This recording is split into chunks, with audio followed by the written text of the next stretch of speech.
Hi everyone! Welcome to my channel, Interpreting Simplified. My name is Jeanette. Bienvenidos a mi canal. Today I'm going to talk to you about what a medical interpreter is.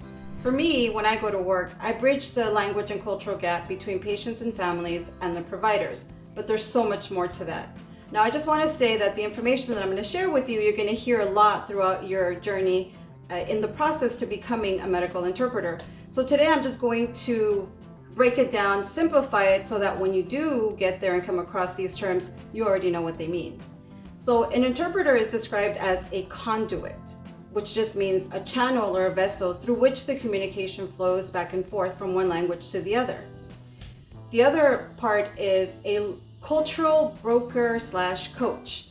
That means that you're using your knowledge of the culture to help bridge the gap between the providers and the patients. I found an actual definition, and it says, when one becomes aware of possible misunderstandings in the communication between patient, family, and providers stemming from cultural differences. So I'll give you an example of that. I was in a session one time with a young lady who had just moved here from El Salvador, and she didn't speak any English. So when the doctors needed to assess her or they needed to go into the room to speak to her, they always had an interpreter. One time I was the interpreter, and she was very, very sick, and the doctors were trying to figure out if she was lucid, if she was all there, if she was thinking clearly enough because of all the medications they had given her. One of the questions that the doctors asked her to assess this was, what is the next big holiday coming up?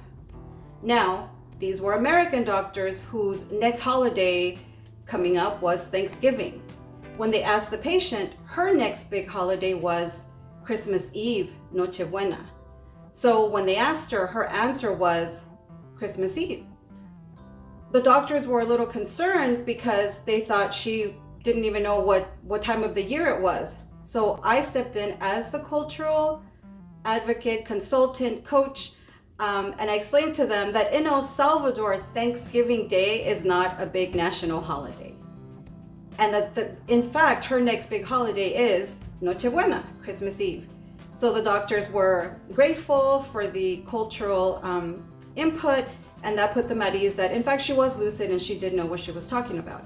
So that's what we mean by cultural broker / coach. The other part of it is a clarifier.